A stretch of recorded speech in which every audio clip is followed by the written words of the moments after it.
Detective Scotty McGahe's wife, Joanna, died last night, and she was a very sweet, giving person, and I feel sad for her family.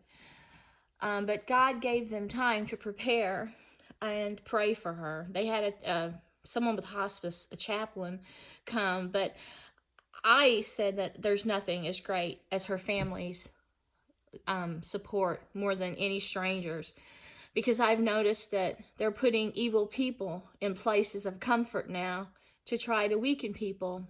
That's sad but true.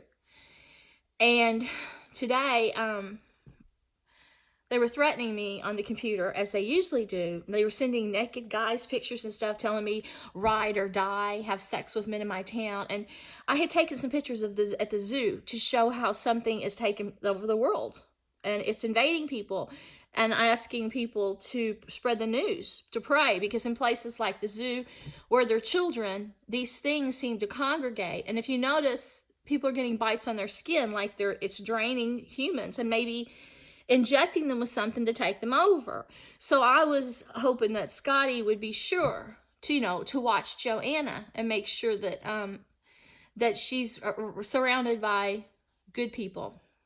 Well, they're sending me things yesterday about something called it, trying to make me think it's something in the bloodline, and trying to make me think that it wants me. And then they put all these it things in my yard and tell me to get out of my house, like red balls, umbrellas. And I've noticed that this group is stealing from me and putting me in every character, like some queen, and even calling me queen. It's sick and pathetic that humans have lost their virtue and their intelligence, that they would become so evil that they would try to hurt other people. I came into this world crying my eyes out because I felt a very evil force in the world, and I didn't want to be here. And I cried as a baby, and I had to cry at least every other day. And I did this from infancy. It could be I had a traumatic delivery, but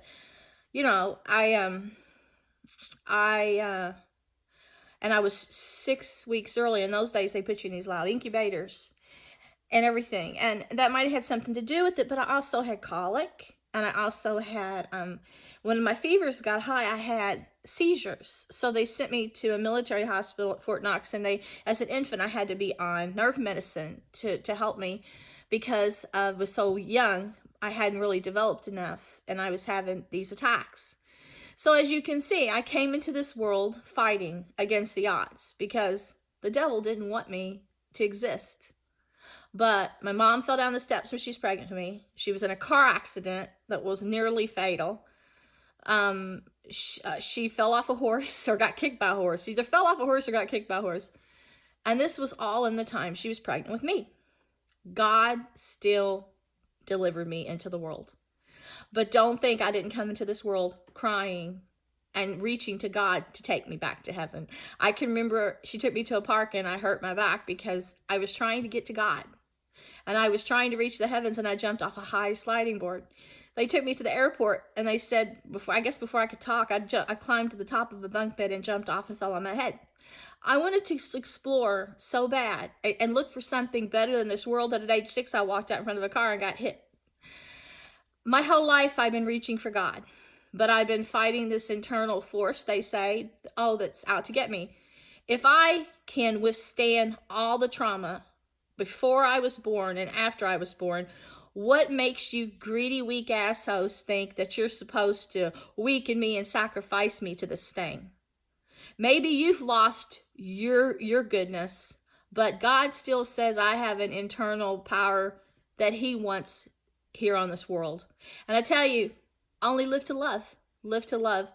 That's all I wake up for every day, love. I live to love. I don't live to get something from anybody. I never ask anybody for anything. When people give me presents, I give them back. I want to accept them. I don't receive that. And sometimes I reject love from people. I just reject it. But I love. I want to give it. I'm a lover. And how dare you pick someone who you said had energy and a gift and take advantage of that love and steal from me, even after I stopped sharing, because you were not a good bunch of people. You made me think that high achievers were actually good role models, because I thought because they were positive and strong and had something to give. The opposite. You're thieves. You're stealing from the good people and the people with dreams and godliness, and you're taking credit and you're drugging them and prostituting them and killing them. That's the kind of demons you are.